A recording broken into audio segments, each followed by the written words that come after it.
Hello and welcome to the Blood Reds morning bulletin. Today we're going to be talking a bit about Mohamed Salah, who is returning to training today. And we're going to be discussing his tournament at the African Cup of Nations. There's mixed emotions for Liverpool fans in the final, James, wasn't it? Yeah, definitely. It was always going to be so, wasn't it, when you got Salah on one side, Mane on the other. But I think probably the overriding feeling for most Liverpool fans was relief that the way it panned out wasn't too heartbreaking. Obviously, Salah's going to be gutted to have lost it, but it wasn't like he missed the decisive penalty. I think Egypt will be questioning why he didn't take a penalty in terms of being fifth in the order. But from a Liverpool perspective, that Mane can score the winning penalty without Salah having to have run the risk of missing one was probably a little bit of a relief. Absolutely. I think maybe the only concern was in terms of the minutes that they both played in the end, but there's nothing we can do about that now. In terms of his tournament, I think he scored 2 goals and 1 assist in 7 games. Not a great return, but then again, Egypt only scored 4 goals from open play in the whole tournament, so he was involved in basically all of their goals except for one. What did you make of his tournament? Do you think it was a successful one in terms of an individual point of view for Salah? Yeah, I think so. Obviously, Egypt were expected to do fairly well, but they were nowhere near favourites. I don't necessarily think they would even have been back to get to the final. I mean, they've won the tournament more than anyone else, so there was always a chance they would go that far. But in terms of sort of player-by-player quality, they probably weren't the second best team in the tournament. Salah was definitely Egypt's best player.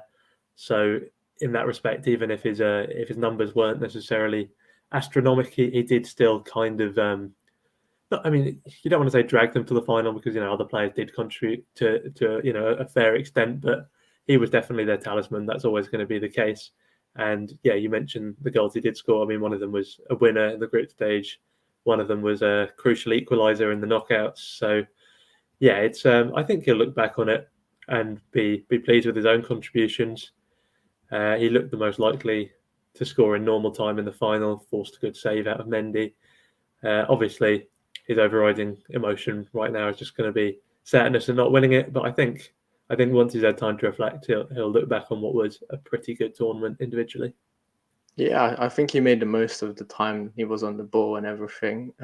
Egypt is a team who are not really notorious for attacking football, especially under Carlos Queiroz. So they mainly concentrated on their defensive abilities. And I think as a result of that, his output was never going to be as strong. But I think another aspect that I liked about him at this tournament is his leadership. His speech at the end went viral on social media yesterday, kind of trying to lift everyone's spirits after the final. I think those are all encouraging aspects to Liverpool, and potentially he could become a future Liverpool captain. Yeah, I mean it's a tough group to crack in the sense that there's some massive characters, massive leaders in that Liverpool dressing room, even beyond Henderson. You've got the likes of Virgil van Dijk, for example, very vocal from the back, and another one who you can count on to be playing pretty much every important game. So that kind of selection aspect is just as important than a captain because if you have a captain who barely plays, it's a bit like what's the point? So yeah, Salah has that going for him, but so do a number of others. But there's no harm at all to Liverpool and to Klopp having lots of leaders in that dressing room. Whether or not he gets given the armband is almost moot in a way. But yeah, definitely good to see him stepping up in that respect. Like you say, talking to his teammates at possibly the hardest time to get up and do something like that. He'll be just as distraught as the rest of them, but still trying to lift the others in that team and yeah, sort of get them in the right frame of mind to push on and bounce back for what is another set of important games upcoming in the next international break with World Cup qualifiers on the horizon. And of course, there's not just crucial international games for Salah coming up. He's back at Liverpool now. We've seen a lot of people saying, "Oh, angry Salah is going to bring out his best." First of all, do you think he is angry? And second of all, how much of this defeat could potentially benefit Liverpool and even get Salah to an even higher level potentially. Yeah, we touched on it yesterday, the kind of angry Salah, confident Mane contrast. I think like you say, they're probably slightly iffy labels in the sense that I doubt Salah's actually angry as such. He's just disappointed. But, he does still have a further point to prove now, I think. There's individual honours on the line. It's going to be harder to win a Ballon d'Or now without that. So he's going to be thinking, right, okay, I need to put this upsetting defeat behind me and just win as much as I can for the rest of the season and hopefully beyond. But yeah, with Liverpool still competing on four fronts, I think for the first time since like 1982, 83 kind of time, that at this point in the season we're still competing on four fronts. So it's as good a chance as he's going to get to come back and sort of sweep up with trophies for Liverpool, which obviously we'll all be hoping he does. I mean, he'll have the perfect start really with the League Cup final in a few weeks' time. So there's the opportunity there already for silverware. It's not a competition I don't think he's featured in a lot. Don't think he's played at all yet, but still in the final, it's a great opportunity. In terms of, we saw a bit of this sort of Sadio Mane and Mohamed Salah rivalry emerge in the final with the penalty at the beginning of the game when Salah was whispering to Gabaski, the Egyptian goalkeeper, about where Mane was going to shoot. And obviously they'll have World Cup qualifiers coming up. Do you think there is a rivalry between them, and how much will that impact Liverpool? Yeah, I mean, I think it's been overplayed a lot. But obviously we did see that simmering away in the final with that exchange.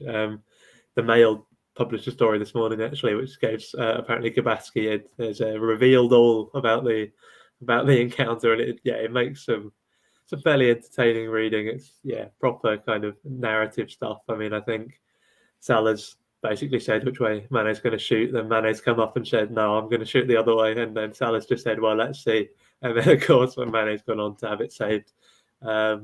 It would have been a much bigger story if Egypt had won the game. I think it probably for the best from a Liverpool perspective that wasn't the case, because then I think we really might have seen a bit of a rivalry carry over. But the fact that Mane's coming back to the AXA training centre with, the AFCON trophy under his arm probably is going to heal any wounds. And, obviously Salah's not going to have a problem putting that behind him. I think the thing Liverpool will be most pleased about is that Salah is eager to get straight back in through the doors. He's gone to extra time so many times in this tournament. Like, no one would have minded if he'd said, okay, just give me a few days off, a bit of a break, maybe miss the next game and then hopefully back for the one after. But that just says it all about where his head is right now. He wants to prove people wrong as soon as he can. And I don't know about angry Salah, but Salah with a point to prove is definitely a dangerous Salah. Exactly. Absolutely. I think, we'll see what happens in that World Cup qualifier as well between them. But I think the perfect way to mend any rivalry or any hardship is to win that trophy in the League Cup final. And I think from a Liverpool perspective, the fact that one of them will not be at the World Cup in later this year is definitely going to be a positive.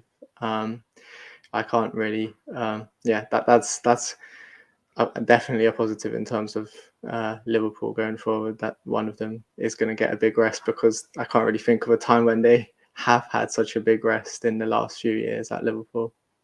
Yeah, it's been tricky with obviously a couple of seasons that have been affected in one way or another by COVID, and the schedule has been impacted by that. I mean, there was the first COVID season into the one afterwards, there was just no break at all. That was relentless. And you saw the effect of that on the Liverpool squad.